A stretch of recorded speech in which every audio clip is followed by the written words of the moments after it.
Bon, ça c'est notre dernière partie. Bon, c'est dans les notes de cours, là. Le chapitre ici, il y a un problème, là. C'est à la page 57 dans vos notes de cours. C'est le monitoring des mouvements oculaires ou ce qu'on va appeler l'EOG. Si vous regardez sur l'autre écran, là, ça c'est dans l'ancien livre d'instrumentation. Donc, on a l'œil ici. Et puis, l'œil a une polarité. Donc, la partie en avant, ici, ce qu'on appelle la cornée, c'est positif et le reste, c'est négatif. OK? Donc, moi, la façon qu'on peut le retenir, là, la couleur de l'œil, où ce que la couleur se trouve, c'est positif. Puis le reste, c'est négatif. OK? Puis on va retourner à nos notes de cours. Bon. OK. Fait que les artefacts DOG ou interférences, c'est causé par le mouvement des yeux. Puis ça peut être parfois confondu avec des ondes lentes comme du delta, même du theta. OK? Donc, il est important de bien les identifier, puis qu'on va placer une dérivation EOG. L'électrophysiologie de l'œil, donc les yeux sont comme des batteries, des piles. Hein? Fait que la partie en avant de l'œil, la cornée, est relativement positive par rapport à la partie arrière de la rétine. Fait que le potentiel cornée-rétine forme un dipôle. Donc, un dipôle, ça veut dire que un pôle négatif, un pôle positif, hein? Et puis, ce que je t'ai rendu. Puis, quand l'œil bouge, ben, ça va faire des potentiels, tout dépendant de ce qu'on met les électrodes. On va les enregistrer vers le haut ou vers le bas. Fait que les potentiels vont créer des artefacts oculaires, puis ça peut avoir des diffusions aussi plus en région postérieure. Parce que des fois, les potentiels sont assez gros. Puis, donc, les mouvements verticaux sont d'amplitude maximale à FP1, FP2. Donc, quand on parle de mouvements verticaux, là, je vais vous montrer. On en a ici, là. Quand on parle de mouvements verticaux, c'est ça ici. Ça peut soit monter vers le haut ou descendre vers le bas. Regardez ici le montage. Hein. Ça c'est FP1, F7, hein, côté gauche. Puis ça va jusqu'à F7 T3 à cause que euh, le mouvement de l'œil va être capté par F7 aussi. Donc, si c'est capté par F7, ben F7 T3, on va le voir. Hein? Ensuite, on a FP2, F8, F8, F4, la même chose. Ici, on les a aussi. FP1, F3, F3, C3. OK, FP2, F4, F4, C4. Puis ça, c'est nos dérivations ici. Left oculogramme, puis right oculogramme. Le patient ouvre les yeux, ferme les yeux. Ça, quand vous faites des enregistrements, il faut écrire ça. C'est important de savoir là, quand le patient ouvre ou ferme les yeux. Puis, il faut savoir quelque chose avec le mouvement des yeux. Lorsque on ferme les yeux, OK? On va aller voir notre graphique ici. Lorsqu'on ferme les yeux, la cornée bascule vers le haut. Ça s'appelle le phénomène de Bell. Et puis, lorsqu'on ouvre les yeux, la cornée bascule vers le bas. Okay? Donc, le phénomène de Bell. Je l'ai dessiné ici. On va aller sur le graphique ici. Là. Je vais dessiner ici. Je vais essayer de dessiner. D'accord?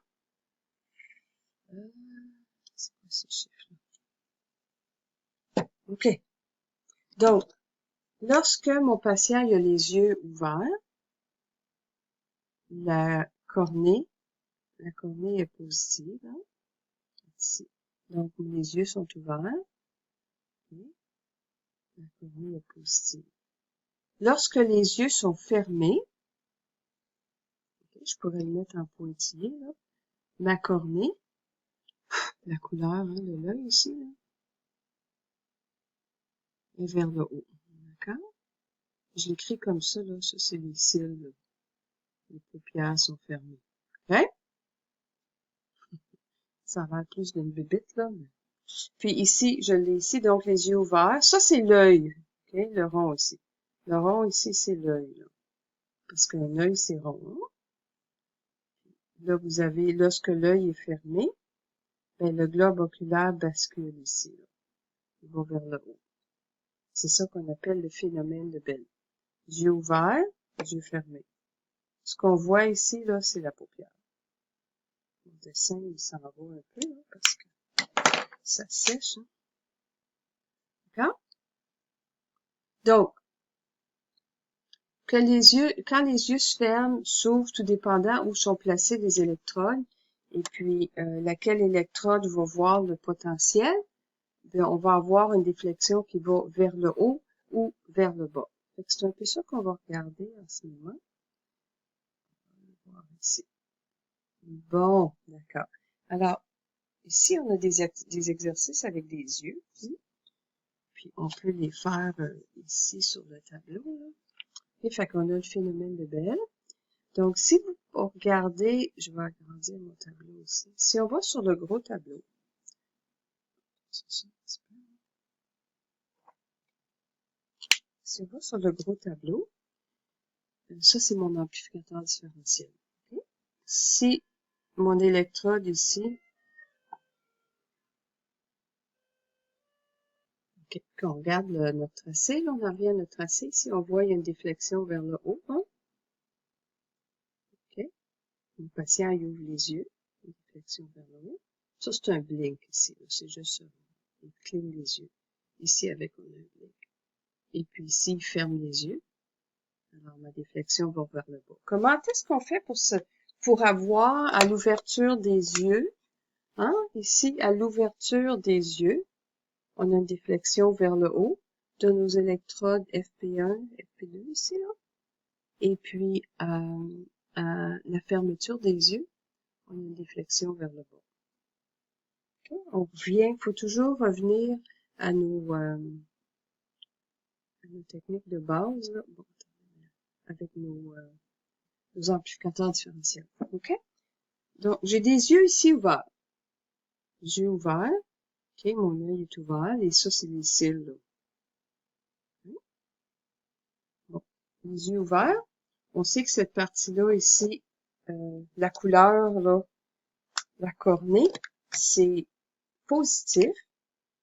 Puis, par rapport au reste, qui est relativement plus négatif. OK? Donc, lorsque mon patient ouvre les yeux, mon électrode FP1 ici, elle voit quoi? Est-ce qu'elle est plus proche du négatif ou du positif? Vous avez raison, elle est plus proche du négatif. Donc, mon électrode FP1 va être plus négative. Alors, ça veut dire que mon signal va pointer sur FP1. Patient les yeux ouverts. Si je mets mon électrode comme ça. Pour le même patient, okay, quand il ferme les yeux, on va garder FP1 comme exemple, là, FP1, F3, la même chose, hein, FP1, regardez la même dérivation. Quand il ferme les yeux, avec le phénomène de Bell, le globe oculaire bascule. Hein. Alors, l'électrode voit le positif. Le reste ici est négatif. Donc, FP1 va voir du positif, alors mon signal va pointer vers le bas. Je vais essayer de l'analyser un petit peu. Donc, on a ici, si je prends la dérivation FP1, F3, avec les yeux ouverts, mon FP1 est plus près du négatif, donc FP1 est négatif, la dérivation va aller vers le bas. Puis avec les yeux fermés ici, mon FP1 est plus près du positif, donc mon signal va s'éloigner comme ça. On va aller voir notre graphique ici. Donc, le patient il a ouvert les yeux. Il y a son alpha aussi qui est bloqué. Ça, c'est l'activité alpha. L'échelle est ici. Une seconde est ici. Donc, on est sur l'activité alpha ici en région postérieure. J'ai pas calculé sa fréquence, là, mais ça, c'est environ une seconde. On va faire un petit marque, là.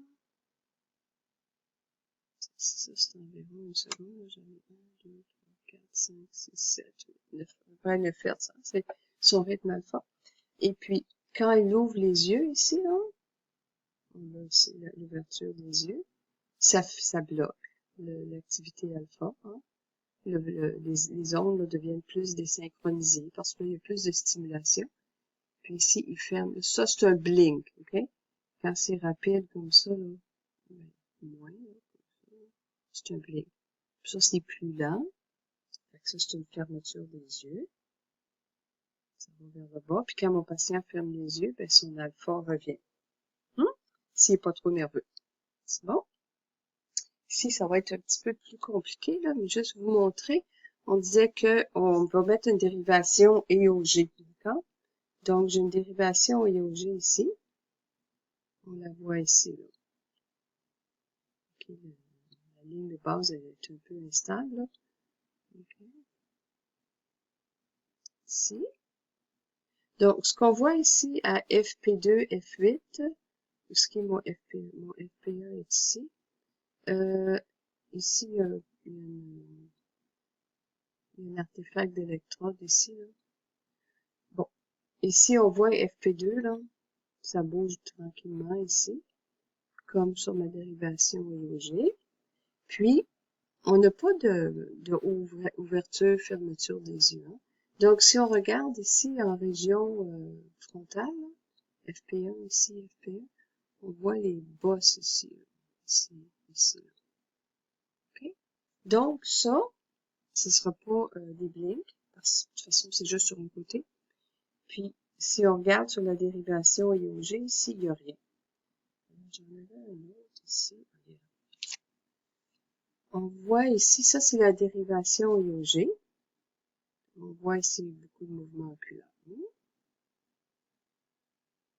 Puis on voit aussi FP1, FP1, FP2. On voit les mouvements oculaires ici. Voyez-vous là? Ils arrivent en même temps sur mon EOG ici. En même temps que ma dérivation EOG. Ici, ça c'est des électrodes qui se sont probablement comme un petit, je peux dire, les électrodes ont bougé. Ici, c'est des artefacts musculaires. Ça, c'est des mâchoires. Mais on a ici là, les EOG. Okay. Donc, habituellement, c'est les deux yeux. Les deux yeux fonctionnent en même temps. Si les deux yeux fonctionnent pas en même temps, les deux yeux de votre patient, là, il y a des problèmes. Des gros problèmes. Tournez dans les notes de cours. Alors, vous avez dans les notes de cours ici, on a des dessins de yeux, là. C'est pour vous faire des petits exercices ici. OK, donc placer des électrodes de la dérivation EOG à différents endroits et dessiner la direction de la déflexion de l'onde qui va résulter. J'en ai ici. OK. On va aller voir un peu qu'est-ce qu'on a besoin. Okay. Avant de continuer les notes de cours, on va aller voir le cahier ici. Donc, il y avait on a différentes appellations pour les électrodes. OK? Les électrodes de oculogramme, là. Ici, vous avez left, L-I-O, left inferior oculogramme, okay, oculogramme, right inferior oculogramme, ou infraorbital, okay, c'est la même chose, inférieur oculogramme, orbital, right inferior orbital, ok, on en a ici, left outer canthus. On peut dire aussi left oculogramme, ocular canthus, là, parce qu'on parle de l'œil. Hein. Ici, right outer canthus, ou bien right oculogramme ou ocular canthus. Okay. Ensuite, vous avez, quand il y a un O là, ça veut dire oculaire pour les yeux. Vous avez l'autre ici. Le left superior canthus et le right inferior canthus. Okay. C'est ceux-là qu'on utilise pas mal en laboratoire, pas mal plus souvent. Okay. Voilà. Je vais essayer de vous photocopier cet article-là. Je pense qu'elle est plus dans le nouveau livre. Là. OK, donc vous vous souvenez ici des abréviations. On va se faire une petite liste. Je vais les mettre ici. Là. On va commencer avec left superior canthus, puis right inferior canthus. OK? C'est ceux-là qu'on utilise pas mal souvent. Ensuite, on a le lock and le rock. OK? Left outer canthus, right outer canthus. Puis, vous avez aussi le left inferior ou infraorbital, right infraorbital. On utilise plus souvent ceux-là ici, puis après ça, celle-là ici. Okay. Donc, ça, c'est les endroits où est-ce qu'on place les électrodes. Fait qu'on va commencer avec celle-là. Left superior canthus and right inferior canthus. Donc, on a nos yeux. Je vais mettre un petit peu plus beau, ça va nous faire plus de place. Les yeux sont là. D'accord? Patient les yeux ouverts. Left, ça c'est le côté gauche ici. Left superior canthus. Puis right inferior canthus.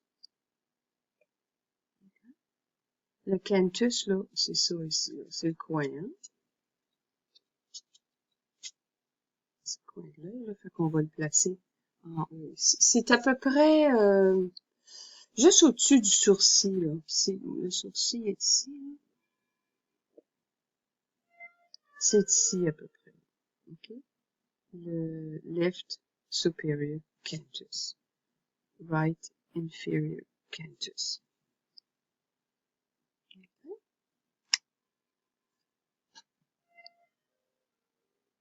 Bon, on va fermer celui-là ici, parce que je vais vous montrer. Hein. On va commencer avec lui. Donc, on place nos électrodes. Left superior canthus, right inferior canthus. On va les placer comme ça.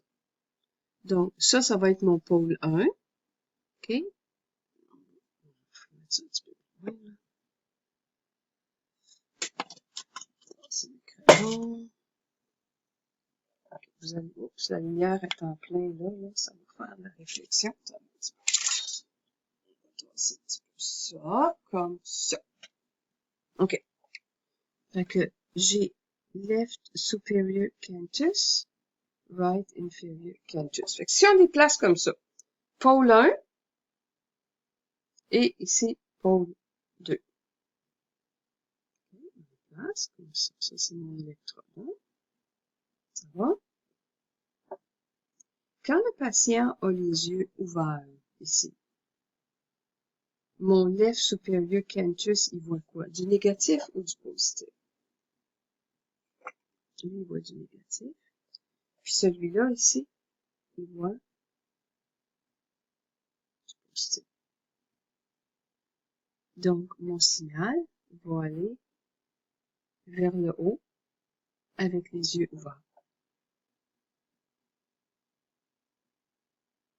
Okay, je vais juste rapprocher mon amplificateur pour avoir plus de place ici. Parce que je garde les mêmes fils, je déplace rien. Hein? Left superior canthus, right inferior canthus. Donc, si je place mes fils, lui pôle 1, lui pôle 2. Quand mon patient a les yeux ouverts, mon pôle 1, ici, voit le positif, c'est-à-dire le négatif, là, voit le positif. Donc, les yeux ouverts, mon signal va vers le haut. Ensuite, mon patient ferme les yeux. Mes fils n'ont pas bougé, là, OK? C'est les mêmes fils, hein, sont en la même place. Left superior canthus. Right inferior canthus. Quand mon patient il a les yeux fermés, OK? Ici, il a les yeux fermés, là. Ça, c'est ses paupières qui sont fermées, là. Donc, qu'est-ce qu'il voit? Mon électrode ici, elle voit le positif, puis le inferior canthus voit le négatif. Donc, avec les yeux fermés, mon signal va aller vers le bas. Okay? C'est comme ça qu'on le fait. Si je veux un signal à l'ouverture des yeux, je veux un signal vers le bas. Qu'est-ce que je vais faire? Je vais inverser mes électrodes. Quand je faisais mes examens, là, je me faisais toujours des petits dessins. Hein. Fait que gênez-vous pas pour faire des petits dessins si ça vous aide. OK. Fait que les yeux ouverts, je veux un signal vers le bas. Les yeux ouverts, je veux un signal vers le bas. Ça veut dire que mon électrode en bas ici, ma deuxième électrode va voir du négatif. Vous me suivez, là? Aux yeux ouverts, je veux un signal vers le bas. Okay? Ça représente toujours pôle 1, pôle 2. Ça veut dire que mon pôle 2, ici, va être négatif, hein, parce que mon signal pointe toujours sur l'électrode qui est plus négative. Les yeux ouverts, qu'est-ce qui est négatif? C'est la rétine. Donc, c'est celle-là. C'est le left superior corner. Alors, si je veux les yeux ouverts avoir un signal qui va vers le bas, cette électrode-là doit s'en venir dans mon deuxième canal, dans mon deuxième input. Puis celle-là, elle va aller dans mon premier input, right inferior corner. OK? Corner. Puis left superior corner. Donc, les yeux ouverts, elle va voir le négatif. Donc, mon signal va aller vers le bas. Puis, la même chose, la même place, les mêmes fils, les mêmes électrodes, là. OK? J'avais mon left supérieur dans le deuxième. Si j'ai mon left supérieur dans le deuxième, OK? À la fermeture des yeux, qu'est-ce que je vais avoir? Ça, c'est mon right inferior corner. À la fermeture des yeux, mon électrode ici va voir du positif. Puis celle-là, qui est ici, elle va voir le négatif. Donc, elle a les yeux fermés. Ça va faire ça. C'est pas plus compliqué que ça. C'est suivez la polarité de l'œil.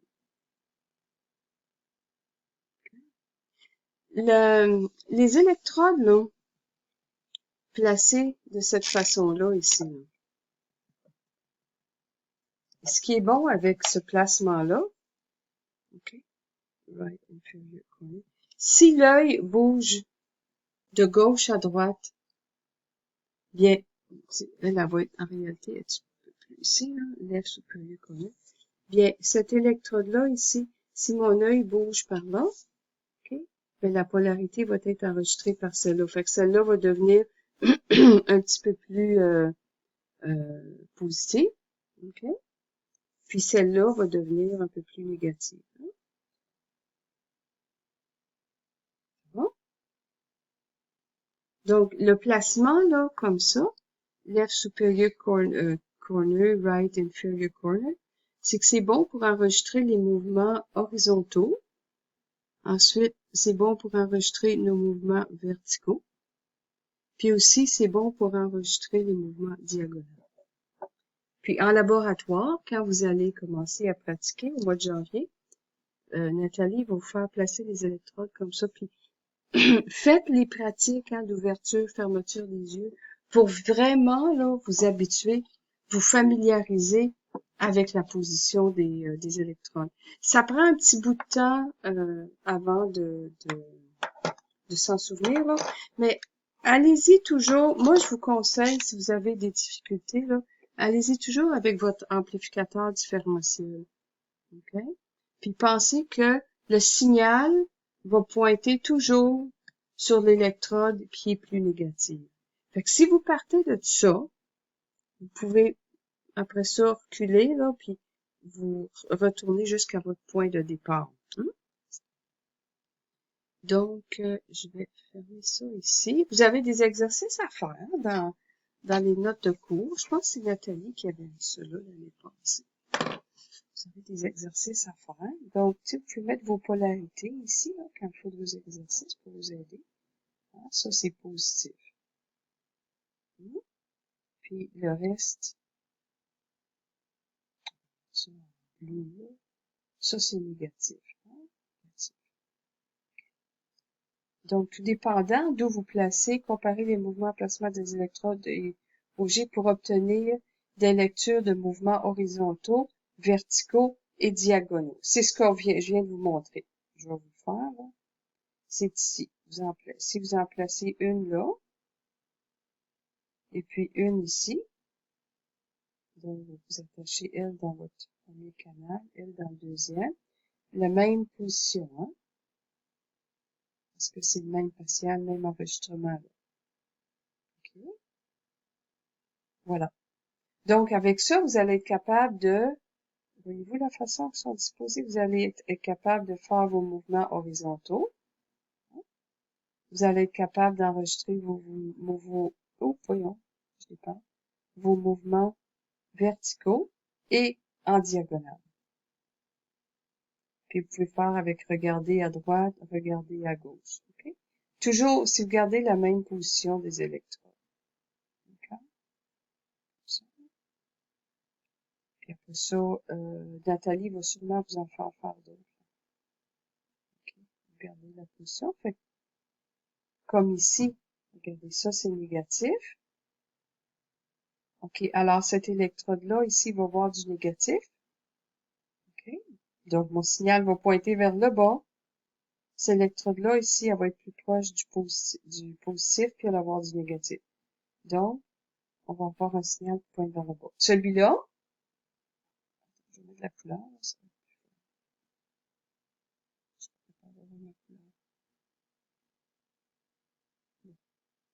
OK, rouge. OK, positif, négatif. OK, donc, cette électrode-là, ici, vers le bas, va voir du positif. Puis elle va voir du négatif. Donc, mon signal va pointer sur celle-là. Oups. J'avais perdu le contrôle de mon Zoom, là, ça arrête pas de dire. OK. Donc, vous voyez, celle-là, ici, c'est l'électrode qui est ici, elle va voir du négatif. Donc, mon signal va pointer comme ça. Hein? Celle-là, ici, on va enlever toutes les barbillages. OK. Ici, j'ai du positif. Toujours mettre votre rétine positive. Hein? Donc, si j'ai une électrode ici, elle s'en va là. J'en ai une ici, elle s'en va là. Et ça, c'est négatif. Hein?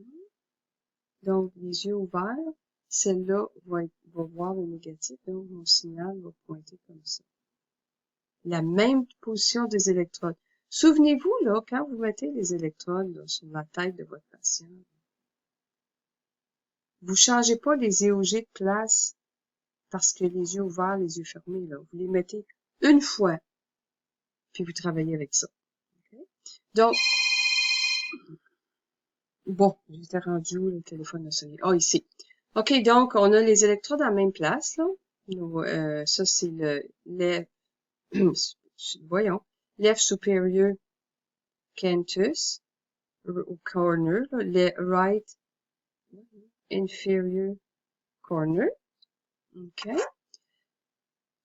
Mon écriture, là, comme ça, ici. Voilà. Bon. Fait que ici, quand le patient ferme les yeux, ça, c'est les yeux fermés, hein. Les cils sont ici, là. OK. L'électrode du haut voit du positif,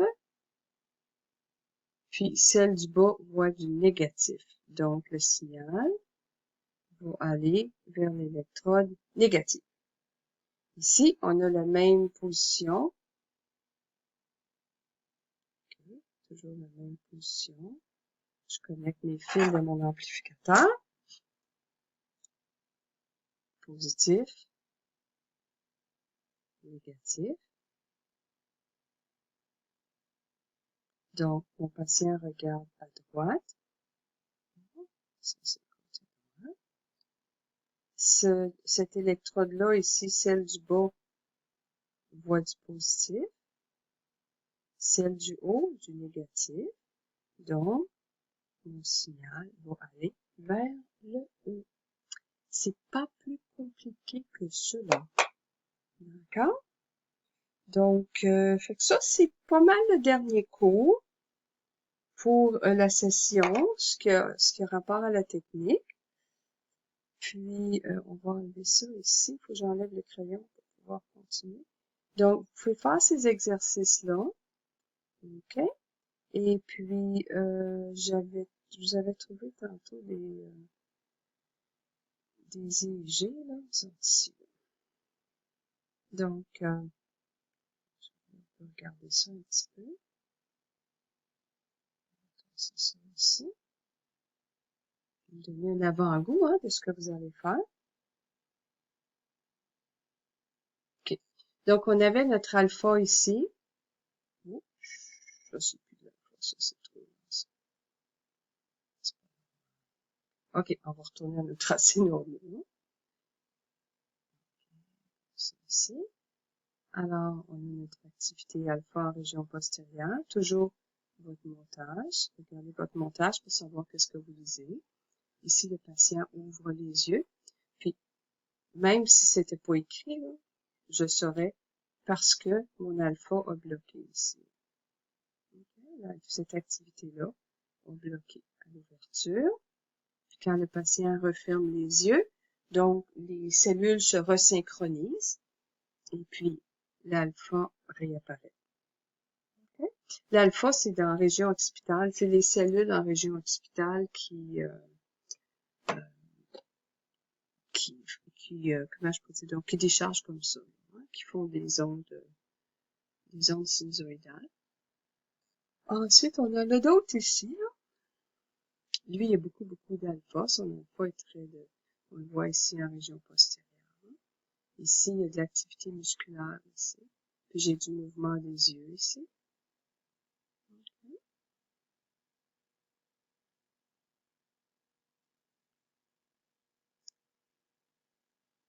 Ici, en région postérieure, c'est plus un peu lent, là. On a de l'alpha ici. Les activités, c'est souvent mélangé. On n'a pas toujours juste de l'alpha, juste du bêta. C'est mélangé. OK, on a de l'alpha ici. Regardez le beau. Ça, c'est du bêta. Ça, c'est superbe. Du beau bêta comme ça. Ici, c'est plus lent, là. Si on regarde ça ici, là, c'est plus lent.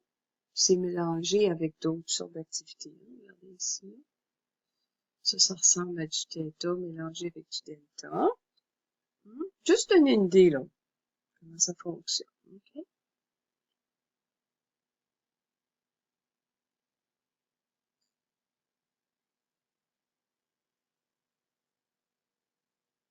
Ça, on va enlever le petit crayon, parce que sinon ça marche pas.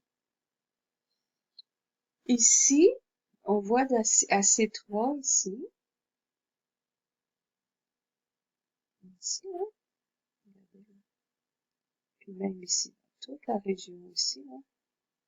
OK. F3, C3, C3, P3. Surtout à C3, voyez-vous, là, l'opposition de phase ici, là? OK. On va comparer avec le côté droit. Regardez, C4. Il y a une différence. OK. L'amplitude ici est plus élevée. Comparativement là. Mais les rythmes sont conservés. Ça, c'est un patient qui a eu une craniotomie. Donc, il y a un morceau d'os qui a été enlevé. Alors, quand on met, vous avez le crâne, là, puis vous avez le cerveau en dessous, là. Je vais essayer de le dessiner. Je vais le mettre en gris, là.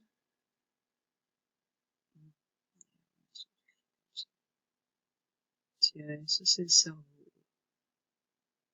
OK? Fait que l'électrode qui est ici est plus, c'est-à-dire, il y a moins de résistance, hein, parce que l'os est parti. Donc, c'est pour ça que l'amplitude est plus élevée. Ça, on appelle ça du rythme de volet. Parce que quand il y a un trou, le trou qui est fait durant la chirurgie, là, c'est soit une trépanation, donc c'est un trou, là, puis on y forme un volet, une fenêtre. Donc, ça s'appelle du rythme de volet, ou du breech rhythm, un breech, une ouverture. Ensuite, fait que c'est un peu ça. Vous allez voir des choses comme ça à la prochaine session avec, avec notre amie Nathalie. Ensuite, qu'est-ce que j'ai ici? Ben, ça, c'est un tracé plus trop microvolté, là. Il n'y a pas d'activité alpha. Le patient il est sur médicament. Ici. Petite activité de passage. OK. Alors, c'est tout pour ça. On est rendu à 35 minutes, donc je pense que vous m'avez assez entendu. OK. Et puis, si vous avez des questions, gênez-vous pas.